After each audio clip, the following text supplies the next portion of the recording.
We would like to take a moment to acknowledge that this building occupies the land of the Mississaugas of the New Credit First Nation.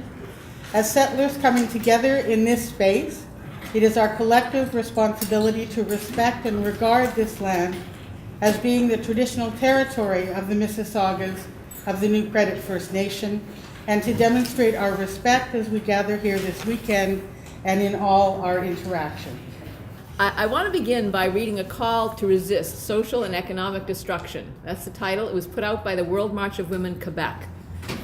And if you bear with me, we, the women of the Quebec coordination of the World March of Women, issue a call to resist the social and environmental destruction currently taking place in Quebec and Canada, between the lie of austerity and the promotion of an economy based on the exploitation of people and resources. Governments are contributing to an all-out attack on women, social justice, and our planet as a whole. We call for resistance against the governments of Quebec and Canada, which defend the interests of the employers and claim they have no choice but to cut public spending to balance the budget, which is presented as the only possible road toward prosperity. What kind of prosperity eliminates services, programs, and jobs that provide all of us with greater freedom and space? All are cuts to the social safety net, to education, social services, healthcare, community services are hitting women full force. It's no accident that women are targeted first. Impoverishment, burnout, violence, precarity, devaluing our work, loss of meaning, that is what awaits many women with the acceleration of the brutal cuts. We will resist this unprecedented attack on the gains of women. We call for resistance against the proponents of extractive industries who claim that the future lies in oil and extraction of natural resources, tar sands transportation, shale gas, development, and uranium mining. When did profits become more important than access to clean water, as our sister Vanessa was saying earlier? We are fed up with the lies. We reject the line that Quebec and Canada have no choice, when political and ideological choices are in fact being made every day. We are outraged at the idea that our rights, equality, and social justice will have to wait until budgets are balanced. Cuts are a false solution to a problem that has been completely manufactured. The cuts will increase the gap between women and men, among women ourselves. Our bodies are not consumer goods or machines for production or reproduction. We do not accept a model where the wealth of some men and women is created on the backs of women who are single parents, low income, precarious, indigenous, immigrants, black, brown, or in poor health. We are mobilizing for a vision of life and the well-being of our communities that is different from the one put forward by rapacious capitalists who will do anything in the name of profit. So this was a clarion call put out in November 2014, and it was building on the successes of the Quebec student movement, Idle No More, and Occupy. And the thing that I found particularly moving, beyond the analysis, is what they put this call out to English Canada. And this was tremendously important. The analysis is very clear. It called for the rebuilding of an activist women's movement across Canada and Quebec, working in conjunction with the trade unions and other allies with the common goal of building a better world. And we had not seen this type of call, I think, for pan-Canadian solidarity in a very long time, and certainly very welcome. Now, the World March of Women initiated actions on International Women's Day, March 8th, just a little while ago, in many, many areas across Quebec. But they were also joined by women in Vancouver, women in Toronto, women in Halifax. And they tried to start the beginnings of a new and activist women's movement. And for me, what was particularly inspiring were the large numbers of young women and those from racialized communities who were marching shoulder to shoulder with veterans of earlier struggles, like ourselves.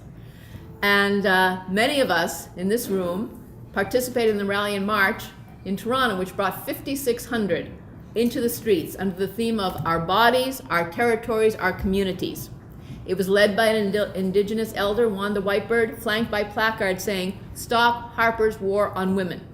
It was the largest turnout in years, I think perhaps back to the Eaton strike, which was quite a while ago when the women marched in support of those workers. And it made national media.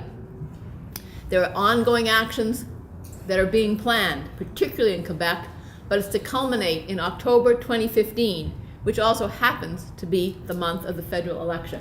No accident, I think. Now the message is clear. They're calling on women to be involved in the fight against the austerity agenda. The Harper government, as people have been saying, has been a poster child for neoliberalism And women have been very adversely affected. You can look at any other areas. The fact that the National Action Committee on the Status of Women, whatever anyone might have thought of its politics at any time, and many other organizations no longer exist. And why is that? Because the funding was cut. These women's organizations, without whatever limitations they may have had, were trying to define and popularize issues: childcare, violence, reproductive rights. And they offered analysis which particularly looked at the effects on different communities. And the last thing our federal government, of course, wanted, as well as slashing services, as people said, gutting workers' rights, refusing to fund a national child care program, they certainly were not going to allow women to use tax money to further their own agenda. And they wanted to cripple any organization any organizing at all that would advocate and fight for women's rights. Now, we don't need government money to fight for women's rights, but nonetheless, that was an attack. You see the attack now on environmental organizations. You see the attack on the Steelworker Humanity Fund. Anything that is raising monies to do some sort of good in the name of progressive politics is being slashed. Now, we know the federal government's legacy: a callous dismissing of the situation of missing and murdered Indigenous women, income inequality that is purposeful and is growing, cuts to the funding, as I mentioned, of women's environmental organizations, refusing to give maternal health funding to any country that happens to have abortion as legal. Can you imagine that? Only where it's illegal, in case it's used to promote abortion. An anti-terror bill, as SHAILA was saying, being used to fan the flames of Islamophobia, create fear, promote hate, divide us from one another. Attacking EI when workers are most vulnerable, taking away the right to strike of postal workers, rail workers, airline workers, sending soldiers off to war, as Rob was saying, and refusing to help them when they return. We know their legacy very well. We've seen it before: divide and silence, take away our rights and freedoms, and rule with fear. And people are fearful. But when we look about us, we see that women fought back nonetheless. So did many others. Idle No More, with its women's leadership, inspired and activated Indigenous and non-Indigenous alike. And it became a model. When Chief Teresa Spence went to Ottawa, bringing attention to the disgraceful treatment of her people. We've seen the fight for 15, with many young women coming to the fore, not waiting for unions to do it for them, but taking to the streets, fighting for the dignity and respect that they deserve, demanding provinces like our very own raise the minimum wage to 15, taking on large corporations like McDonald's that have profited by their labor, being front and center in bringing forward the growing gap between rich and poor, and making it so clear that the obscene profits that corporations are making are being made on their backs. And with that, I think, in the United States and Canada, comes a renewed sense of what is possible. People know in those jobs that they deserve better, and right now they're willing to fight for it. I think if you look here in the United States again, in the whole question of Black Lives Matter. In Toronto, it's been led by mothers of young men shot by police. Bringing the black community and its allies, like we've seen in the United States, into the streets, demanding an end to the racist violence. Again and again, we've seen black men shot, unarmed black men shot, and it has to stop. And hopefully, through a united movement, a united campaign, it will do so.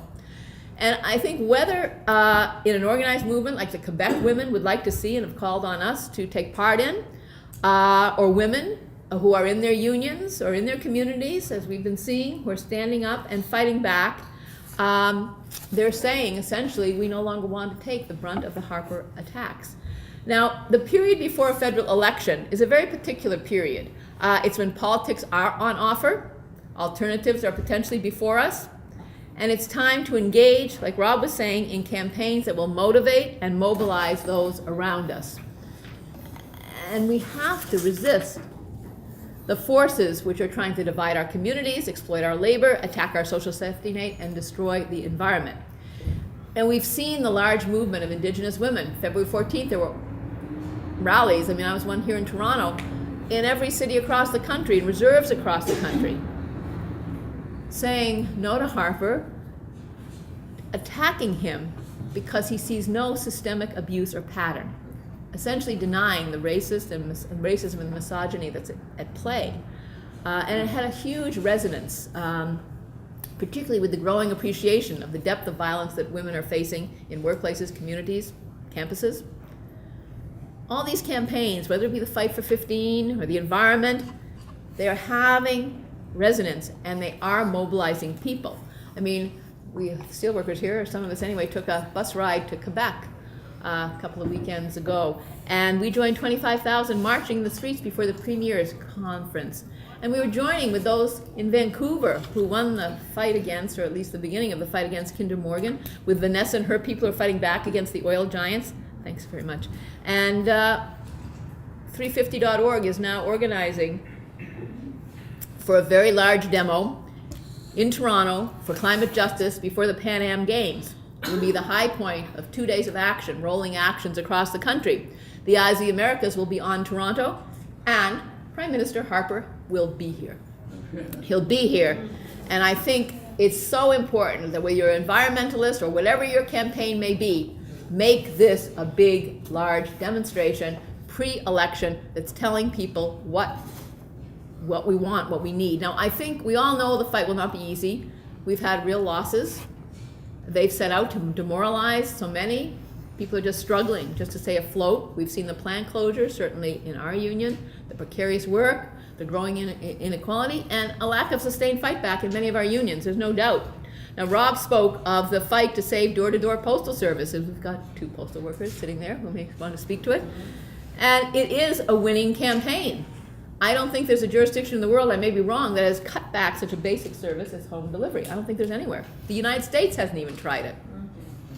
Anyone who has gone on one of those CUPW community leafletings knows for sure people don't support what Harper is doing. And it's not only the elderly or those living with disabilities. It's a campaign, like Rob said, that has huge resonance, even with conservative voters. And this is important. People are responding to a cut in service of something they feel they deserve. They were brought up with it. They want it. And Canada Post is making a profit at the expense of the people who it's supposed to be serving. And it just shows so clearly the callousness and the hypocrisy of the Harper government. Now, we have to rebuild our own confidence. We have to show what is possible. We have to build the unity that's necessary to push back against the corporations and the governments that are attacking us. And we have to show, because I believe it to be true, that the majority does not accept the world as it is. But they're not always sure of what the alternative is or whether they can have any role in changing it. But I don't think people want the future that the neoliberals are trying to put forward for all of us. And I guess what I want to say, we don't have to wait till election day to stop Harper. It can begin today, it can begin tomorrow, by supporting the campaigns which are fighting back against the austerity agenda that has had such devastating effects. Whether it be postal workers, whether it be the environment. But CUPW, it's a dynamite campaign, as Rob was saying. Now, I recently heard, and I think others in the room did, Gabrielle Nadeau-Dubois, one of the leaders of the, Ernie and I were talking about earlier, of the Quebec student movement of 2012, speak in Toronto. And what he was saying, at least my interpretation, you can disagree with me, others who were there, he wanted to give us confidence that we can win, because so many of us don't have that confidence. Because the students did win in Quebec. Through months of organizing, they actually brought down a government. They went into the streets and earned the support of the broader community. And what he said, and it's exactly what Rob is saying, they started where students were at, a very simple demand. We don't want a rise in tuition fees. Students were struggling to continue their education, and that's what brought them out. He made it clear. But once they were out on that issue, with all the discussions, all the rallies, going through the neighborhoods with pots and pans and seeing the community people coming out to support them, they started seeing the bigger picture. It wasn't simply they were responding and relating to public sector workers, to Indigenous peoples, to the Rio Tinto workers who had been locked out up in Alma, and they saw this bigger picture and saw in reality what police violence is all about, but also the entire austerity agenda. And the thing about, he's a very interesting guy. I have to read his book. It's coming out in English. He warned us that we have to make sure the policies that we are getting as a result of our campaigns are actually the ones we fought for. And they learned that the hard way. He made it pretty clear in Quebec. The Liberal government right now in Quebec is attacking on all fronts. There have been huge labor demonstrations, and the students are in the streets again. They're in the streets again. And that's why we need strong movements to keep governments of every stripe accountable. We can't leave it up to them. We have to be ever vigilant that they will, that they will act on what we are actually demanding. And I think the lesson also from what he said is that people learn through struggle, and what seemed impossible just months before suddenly can be realized through organizing and mobilization. Now we have an opportunity in this next period to determine the direction of our country. It's pre-election. Let's take advantage of it. We have to fight together, as my fellow panelists have been saying, for a country that acknowledges and respects Indigenous peoples, where everyone benefits from the wealth created by workers, which is welcoming to those who immigrate to these shores and don't set out to build divisions among us, as you so clearly put it, that gives women, racialized communities, people with disabilities, sexual minorities, the respect and dignity that we all deserve, that views the environment as something to cherish, not exploit for profit. And we have to be at the part of the resistance and bring others with us. So hopefully, and I'll just end on this before I get my little wind up, hopefully people will take up the challenge. But it's not just us. We all have to be agents of change here. Take up the challenge, actively involve ourselves, get into those discussions Rob was talking about, and involve others along with ourselves in the campaigns that take on the arrogance and the hypocrisy of the Harper government and win the gains that will help to begin to turn the tide against the neoliberal onset that's causing such suffering and despair. I believe we can do it. The campaigns are there before us, and this pre-election period is the time to do it. So thank you very much.